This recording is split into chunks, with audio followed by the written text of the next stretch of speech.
Hello friends, I welcome you all in my YouTube channel. इस video में हम life span psychology का जो कि सेकंड मॉड्यूल है उसका ब्लॉक 3 का लास्ट यूनिट करेंगे। लास्ट यूनिट का भी हम लास्ट पार्ट करेंगे जिसको पार्ट 2 हम कहेंगे। हमने अपनी अर्लियर वीडियो में इसके बारे में जो चैलेंजेस और इश्यूज जो बच्चे जो एडोलेसेंट्स होते हैं वो फेस करते हैं, हमने उसके बारे में डिटेल में काफ़ी पढ़ा था।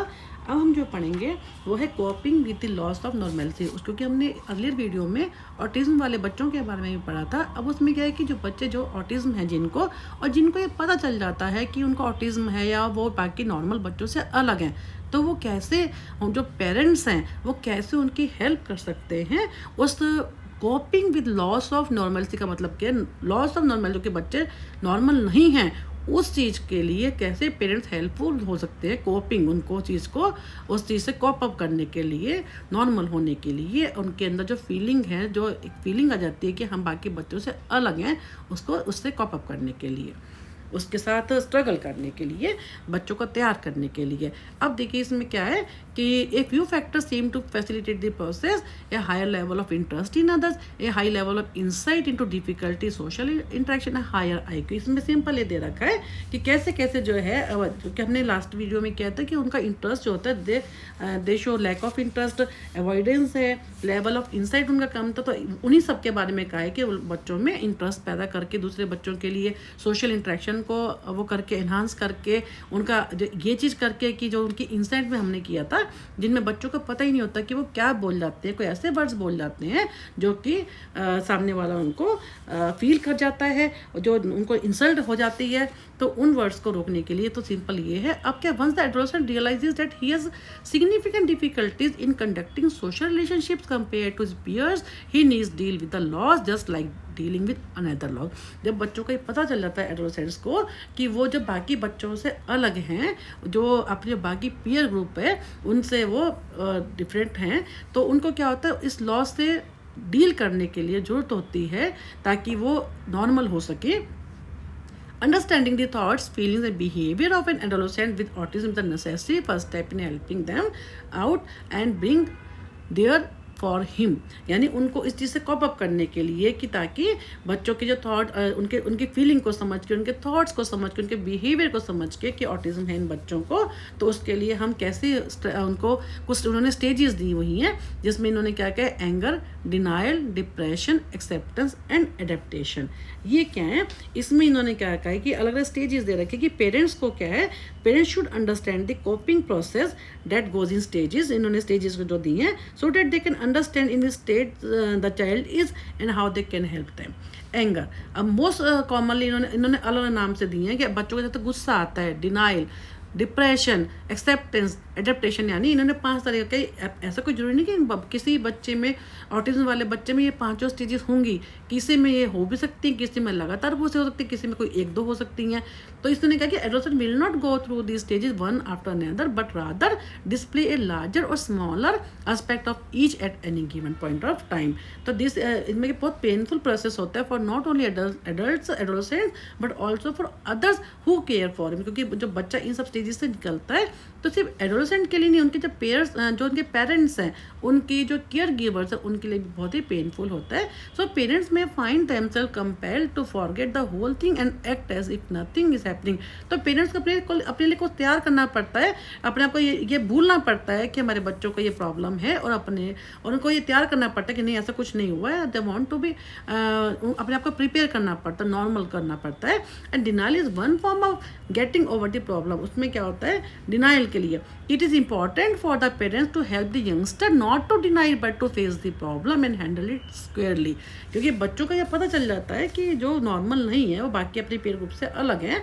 इसलिए क्या है, पेरेंट्स को चाहिए कि उन बच्चों को तैयार करें इस चीज़ के लिए कि माना इस चीज़ को एक्सेप्ट, मतलब कि उन्होंने भाई जो भी प्रॉब्लम है उसको फेस करें, ना कि उसको भागें उस चीज़ से, not to deny but to face the problem and handle, उस चीज़ को हैंडल करें। If parents handle the problems calmly and in a matter of fact manner, this will encourage the adolescent to also follow similar. अगर parents अपने आप को तैयार करेंगे, पेरेंट्स इस चीज़ से दूर नहीं भागेंगे, तो वो बच्चे को भी उस हिसाब से तैयार कर देंगे। Help the youngster to talk about his anger and frustration. क्या है वो पेरेंट्स का वो क्या करें, क्या बच्चों को जो जिस बच्चे को ऑटिज्म है, वो जो बच्चा नॉर्मल नहीं है उसको कहें कि अपने उसके जो एंगर, किस बात पे गुस्सा आता है उससे बात करें, उसकी जो ताकि उसकी फ्रस्ट्रेशन है उसके बारे में बात करें, ताकि उसका जो गुस्सा है वो बाहर आए। And which will in turn have the adolescent get closer to acceptance and adaptation. जब वो बच्चे से खुल के बात करेंगे, उसको जो तैयार करेंगे कि उसको जो प्रॉब्लम है उसको वो फेस करे, उसको हैंडल करे, उसकी गुस्सा क्यों आ रहा है, उसको उसकी फ्रस्ट्रेशन क्यों है, उसके बारे में जब डिटेल में बात करेंगे तो क्या होगा कि बच्चा उस चीज़ को एक्सेप्ट करेगा, अडेप्ट करेगा उसके हिसाब से। Parents do not have to bring out any topic और take initiative and give an impression of intrusion. Instead, if they give a good listening and show patience to the youngster when he or she brings about a problem, will go a long way in easing the situation. यानी बजाय बच्चे को वो instigate करने के कि भाई intrusion मतलब इंस्टिगेट करना कि भाई क्यों ऐसा नहीं, उसको आराम से उसकी सुने, गुड लिसनर बने और पेशेंटली उसको डील करें, तो क्या होगा, इससे बच्चा जो है उस सिचुएशन से बाहर निकल आएगा। When the youngster is making statement about the problem, stay on the problem without changing the topic unless the youngster changes the topic. उसमें क्या है, जब वो बच्चे से बात करते हैं, उसकी प्रॉब्लम के बारे में सुनते हैं, तो अगर बच्चा उस टॉपिक को चेंज भी करना चाहता है, उसको नहीं भी बोलना चाहता है, तो पेरेंट्स को चाहिए कि उसको बच्चे को सुने, टाइम दें, उसको कामली उसको फेस करें। And this wit would give confidence and trust the youngster in regard to parents that they would listen to him and he can trust them to the patient with his anxiety and concern. मतलब कि उस बच्चे को भी लगेगा कि parents उसकी बात सुन रहे हैं और उसको इग्नोर नहीं कर रहे हैं, तो इसमें क्या होगा, बच्चे की जो एंग्जाइटी होगी, कंसर्न होगी, ये सब चीज़ें जो है दूर हो जाएगी और बच्चे का अपने पेरेंट्स के लिए जो है ट्रस्ट पैदा होगा। This aids to the younger self esteem also. उससे बच्चे में सेल्फ एस्टीम भी बढ़ेगी, सेल्फ कंसेप्ट उसका हाई होगा। It is important for the parents to be in line with the youngster के पेरेंट्स को क्या कहना चाहिए, बच्चों के हिसाब से चले, उनकी difficulties, listen to the difficulties and not to trivialize or minimize the problem. जो है उनके व्यर्थ की बातों पर बात ना करें, उनकी डिफिकल्टीज को सुने and but understand the problem entirely from the point of view. उनके जो यंगस्टर है उनके पॉइंट ऑफ व्यू से सुने कि वो क्या चाहते हैं। At the same time parents should also not allow the youngster to exaggerate an issue. साथ में वो चीज़ को हैंडल भी करें, ये भी देखें कि बच्चे का जो गुस्सा है वो बहुत ज़्यादा तो नहीं हो रहा है, उसको भी कंट्रोल करें।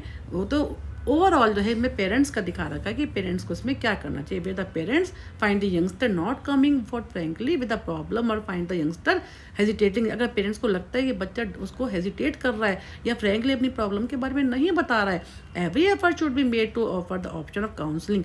तो पेरेंट्स को काउंसलर की हेल्प लेनी चाहिए, because since sometimes it is easier to talk to a stranger. कई बार क्या होता है, बच्चा जो होता है अपने पेरेंट्स के सामने नहीं खुल पाता है, उतनी फ्रेंकली अपनी प्रॉब्लम को डिस्कस नहीं कर पाता जितना कि वो एक स्ट्रेंजर के साथ जो काउंसलर को हेल्प लेंगे उसके साथ कर पाता है। However the parents should never push the idea directly even if they feel that their child clearly needs professional help. तो वही है उसके बारे में कि अगर जो लगता है पेरेंट्स को कि अगर बच्चा उनके सामने कम अप नहीं हो रहा है, अपनी फ्रेंकली प्रॉब्लम के बारे में नहीं बता पा रहा है, तो उसके लिए पेरेंट्स को चाहिए कि प्रोफेशनल हेल्प ले।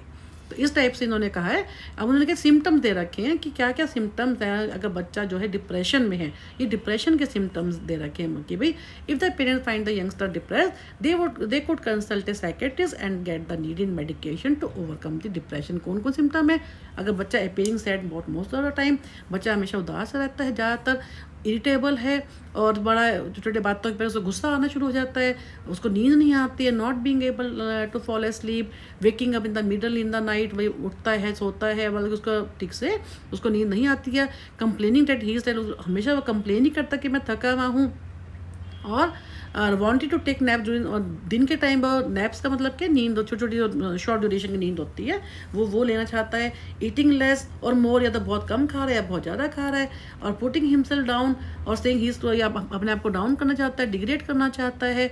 और दूसरा making remarks like they hate life, कि और काउंसलर से हेल्प उनसे हेट करता है और वो अपनी लाइफ को हेट करता है। नो बडी लव्स हिम, वो ये कहता है कि मेरे को कोई प्यार नहीं करता है। And losing interest in activities he usually enjoy, जिन एक्टिविटीज़ में उसको एंजॉय करना चाहिए उसमें भी उसका इंटरेस्ट नहीं आता है। Withdrawing self from the rest of the family, यानी हर तरह से वो क्या है कि अपने आप को फैमिली से भी अलग कर रहा है, ब्लेमिंग सेल्फ कर रहा है, अपने आप को हर चीज़ के लिए खुद को ब्लेम कर रहा है। तो वो क्या है कि most adolescent with autism excel in 1 or 2 subject, they tend to accumulate a lot of information on the subject and love to talk about it over and over. Mainly क्या है, ये जो डिप्रेशन के बारे में इन्होंने कहा कि ये सब सिम्टम होते हैं, तो ये क्या होता है उस बच्चे को जब पहले हमने किया ऑटिज्म के बारे में, फिर ऑटिज्म के लिए पेरेंट्स का क्या रोल होता है और उसको कॉप अप करने के लिए, कॉप द नॉर्मल जो लॉस हुआ है नॉर्मलिटी का, उसके बारे में किया। अब हमने क्या किया डिप्रेशन के बारे में कि ये सिम्टम होते हैं डिप्रेशन के लिए।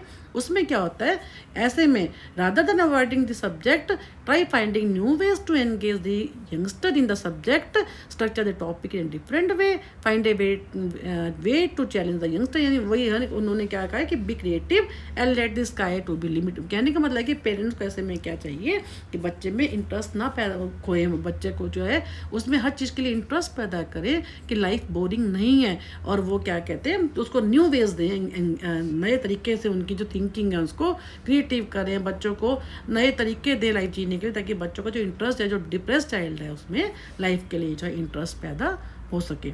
ये सारा। अब आते एक्नॉलेजिंग सेक्सुअलिटी।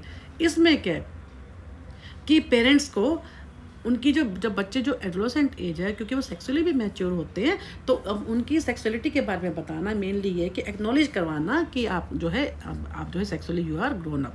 तो उस सब चीज़ों के बारे में है कि in contrast with rather slow social development and maturation adolescent with autism develop. इसमें भी इन्होंने कहा है कि ऑटिज्म के बारे में ही है कि इनको भी ये बताना कि they are sexually mature now as their sons and daughters with autism grow older and display sexualized behaviour. Many parents find themselves worrying that their child behavior will be misunderstood or their child will be taken advantage of। कहने का मतलब क्या है कि इनको ये बताना कि ऑटिज्म बच्चे क्या होते हैं। कई बार उनकी जो क्योंकि डेवलपमेंट होती है, क्योंकि उनकी डेवलपमेंट तो नॉर्मल बच्चों की तरह होती है, लेकिन वो चीज़ के बारे में जानते ही नहीं है कि कैसे वो अपना बिहेव करना है, कैसे वो उनको ये चीज़ का पता ही नहीं चलता कि they are becoming sexually mature. तो पेरेंट्स को कहते चिंता हो जाती है, वो टेंशन हो जाती है, वरी हो जाती है कि ऐसा ना हो कि जो उनका ये जब बच्चे बड़े हो रहे हैं, उनका जो सेक्सुअल ये जो बिहेवियर होगा वो ऐसा ना लोग उनका फ़ायदा उठा ले। तो for instance they may be worried that their daughter will get pregnant or their son will impregnate someone as daughter. यानी कई बार एग्जाम्पल दे रखा है कि क्योंकि बच्चे तो उनकी डेवलपमेंट तो हो ही रही है ना, जब वो ऑटिज्म है तब भी कोई बात नहीं। तो उन्होंने कहा कि ऐसे में ऐसा ना कि जो कोई उनकी खुद की बेटी है वो प्रेग्नेंट हो जाए या उनका बेटा किसी और की लड़की को प्रेग्नेंट कर दे। तो उन्होंने ये कहा कि ये पेरेंट्स का कंसर्न है। And another concern may be that that child will not have opportunity of enjoying sexual relationship or that that child will contract sexually transmitted disease. तो ये पेरेंट्स का कंसर्न है कि भी ये सब चीज़ें हैं कि ऐसा ना हो कि बच्चे को सेक्सुअल रिलेशनशिप की अपॉर्चुनिटी ना उसको पता ही ना चले, या जो है वो अगर इंडल्ज हो जाए सेक्सुअली भी तो इसमें एक्टिविटी में, तो कहीं इसको HIV एड्स वगैरह कोई सेक्सुअली ट्रांसमिटेड कोई डिजीज़ ना हो जाए। तो इसमें क्या है, अब इन्होंने क्या कहा है कि बच्चे while some parents get concern with their children show no interest in sexual matters other have to deal with behaviours like the following. अब उन्होंने कहा है कि एक तरफ तो पेरेंट्स ने देखा कि बच्चों का इंटरेस्ट नहीं है मान लो, या जो है बच्चों को पता ही नहीं है उसके बारे में, तो पेरेंट्स को क्या करना चाहिए, या उनका बिहेवियर दिखा रखा है कि ऐसे बच्चे कैसे बिहेव करते हैं जिनको अपनी सेक्सुअलिटी के बारे में पता ही नहीं होता। Touching private parts of own in public में जब भीड़ में होते हैं तो अपने प्राइवेट पार्ट्स को टच करना शुरू कर देते हैं। स्ट्रिपिंग इन पब्लिक, अपने कपड़े उतारना शुरू कर देते हैं जो भीड़ के अंदर लोग जहाँ पे पब्लिक होती है। और मास्टर बेटिंग स्टार्ट करते हैं मेल बॉयज़ जो हैं, मेल जो होते हैं। टचिंग अदर दूसरे लोगों को इनएप्रोप्रिएटली कहीं ना कहीं कुछ टच करते रहते हैं। स्टेयरिंग, दूसरों को घूरते रहते हैं इनएप्रोप्रिएटली लगातार। और क्योंकि उन बच्चों को भी नहीं पता होता है, टॉकिंग अबाउट इनएप्रोप्रिएट सब्जेक्ट या उल्टे सीधे सब्जेक्ट के ऊपर जो है बातें करते रहते हैं। तो मेनली ये है कि इनमें पेरेंट्स क्या कर सकते हैं। Talking about sex specially the sexuality of adolescent makes the parents feel uncomfortable even though parents wish that the youngster have safe and fulfilling sexual life. We hope the issue gets resolve by itself or at least somebody else take the responsibility of resolving it. यानी क्या है कि वो parents को जब ये डर होता है कि पता ही नहीं उनके बच्चों को कि उनको कैसे क्या डील करना है उनको, तो उसमें क्या होता है कि ये पेरेंट्स ये भी चाहते हैं कि उनके बच्चों की जो है सेक्सुअल सेक्सुअल लाइफ है वो सेफ रहे, ताकि वो कल किसी गलत सेक्सुअल एक्टिविटी में इन्वॉल्व ना हो जाए। तो इसलिए पेरेंट्स की भी जिम्मेवारी है, इस चीज़ की रिस्पॉन्सिबिलिटी है कि इसको कैसे सॉल्व करें। तो इन सब के बारे में ही है कि they may find themselves lost trying to imagine the children having significant problem such as inability to carry on the simple conversation, building relationship that may lead to healthy sexuality. Parents may find it comforting to believe that their children do not have sexual needs and feelings and avoid bringing up the subject. अब इसमें क्या है कि parents भी ऐसे हमारी society में जो पेरेंट्स हैं उनके बारे में कहा है कि वो भी कई बार जो है कंफर्टेबल नहीं होते हैं। पेरेंट्स जो है बच्चों से इन सब चीज़ों का पेरेंट्स कई बार सोचते हैं कि हमारे बच्चों की तो सेक्सुअल नीड है ही नहीं, वो अवॉइड करते हैं, avoid bringing up the subject in any shape और फॉर्म। वो बच्चों से किसी भी इस टाइप की सेक्सुअल जो है टॉक वो पसंद ही नहीं करते। उनको लगता नहीं, क्योंकि हर बच्चा अपने जो पेरेंट्स होते हैं बच्चे को ये सोचता है कि हमारा बच्चा है, इसमें तो ये सब चीज़ें होंगी नहीं, इसलिए वो अवॉइड करते हैं। कुछ हमारी सोसाइटी है ऐसी जिसमें हम पेरेंट जो है बच्चों के साथ उतना ज़्यादा से जो इस टॉप पे हम बात नहीं करते, सेक्सुअल बात नहीं कर पाते। तो उस कारण से क्या होता है, they may feel uneasy about sex education. बच्चों का सेक्स एजुकेशन बात करने में वो अनईजी फील करते हैं। Believing that ignorance will prevent sexual activity. वो सोचते हैं कि हम इस चीज़ को इग्नोर करेंगे तो क्या होगा, बच्चे इस एक्टिविटी में इन्वॉल्व नहीं होते, जबकि वास्तव में ऐसा नहीं होता। अगर पेरेंट्स बच्चों को सेक्सुअलिटी के बारे में बताएंगे ही नहीं तो बच्चे क्या है, सोशल मीडिया से, सेक्सुअल बुक से, दुनिया भर के आजकल तरीके हैं मूवीज़ से वो देखेगा। तो इसमें ये दिखाया हुआ है कि इंस्टेड ऑफ अवॉइडिंग, पेरेंट्स को क्या चाहिए, they should guide their children instead of avoiding this thing की भी हम ये सोचें कि हम बच्चों से क्यों हम बात करें इस बारे में, हमारे बच्चा तो नॉर्मल है, सिंपल है, उसको तो इन सब चीज़ों की नॉलेज नहीं है। लेकिन बस क्या होता है कि बच्चे फिर किसी और तरीके से उस चीज़ में चले जाते हैं। तो ये सारा उसी के बारे में है कि it is important for parents to ask direct question about what the youngster knows about sex. Direct question करें, उनकी डिज़ायर क्या, उनकी वरीज क्या है। It is for the parents to inform the youngster and tell him or their parents things should be the first time. उनको parents को चाहिए बच्चों से बात करें खोल कर इस बारे में, उनकी क्या सेक्स की डिज़ायर्स क्या हैं, उनको सेक्स ऑर्गन के बारे में बताएं, उनकी सेक्स एजुकेशन दें उनको। After enquiring and talking about the normal behaviour the parents should get set realistic but firm limits about the inappropriate behaviour. जब उनसे ये बातें करें पेरेंट तो एक लिमिट्स को भी ध्यान में रखें कि एक लिमिट्स में रहकर बच्चों को भी अपनी लिमिट्स पता और पेरेंट्स को भी उन सब में रहकर बच्चे को साथ वो रियलिस्टिक वे में बात कर सकते हैं। ये सारा वही है। अब नेक्स्ट है change in the point of views. Change in the point of views में क्या है कि इसमें क्या होता है, पेरेंट्स जो है काउंसलर से बात करके उसकी हेल्प करके बच्चों की जो थिंकिंग है उसको कैसे बदल सकते हैं। In this period adolescent manifest clear sexual identity and are concern with serious relationship. They are able to love others tenderly and have a capacity for sensual love. अब उसमें क्या कि सेल्फ एस्टीम है, पर्सनल डिग्निटी है, ये बहुत important होती है। They want that they should be respected and treated as adult. सब चाहते हैं कि वो जो है सब उनकी इज्जत कर, जैसे हमने पढ़ा है कि उनके सेल्फ एस्टीम बहुत मैटर करती है इसके अंदर। तो इसमें क्या होता है कि they can even offer useful insight or money and can set goals for themselves and follow them through. By this time teenagers learn self regulation and accept social institution and cultural tradition. There can be mental emotion problem involved but most of them are treatable with the help of expert professional. तो इसमें क्या होता है कि parents को क्या चाहिए कि विद अगर या तो बच्चे उनकी सुने, अगर नहीं सुनते तो उसमें क्या होता है कई बार बच्चे पेरेंट्स के साथ कंफर्टेबल नहीं हो पाते। तो ऐसे में क्या होता है, वो पेरेंट्स को चाहिए कि मेंटल हेल्थ एक्सपर्ट, ये काउंसलर है या एक्सपर्ट प्रोफेशनल है, उसकी हेल्प से उनको ट्रीट किया जा सकता है। जो काउंसलर होता है, काउंसलर मेडिसिन नहीं दे सकता, लेकिन जो एक्सपर्ट प्रोफेशनल है वो उनको ट्रीट कर सकता है after they giving them medicine. Then high risk behaviour. High risk behaviour क्या होता है, कई बार एडोलेसेंट जो होते हैं, यूथ जो स्टेज ऐसी है में बहुत ज़्यादा चेंजेस होते हैं। तो इनमें क्या होता है, उसमें बच्चे कई बार बहुत में हाई रिस्क बिहेवियर होता है। या तो बच्चे जैसे हमने भी पीछे भी पढ़ा है इसी वीडियो में कि वो बहुत ज़्यादा खाना शुरू कर देते हैं या बिल्कुल ही नहीं खाते हैं। A few health problems such as eating disorder are actually unique to this group of late adolescent. They are constantly concerned with their looks and do not want to become obese. बच्चे क्या चाहते हैं, अपने looks पे बहुत ध्यान देते हैं कि हम कैसे लग रहे हैं, कोई हमें वो अट्रैक्टिव लगना चाहते हैं, क्योंकि हमने पहले पढ़ा है ना इमेजिनरी ऑडियंस के बारे में भी पढ़ा है।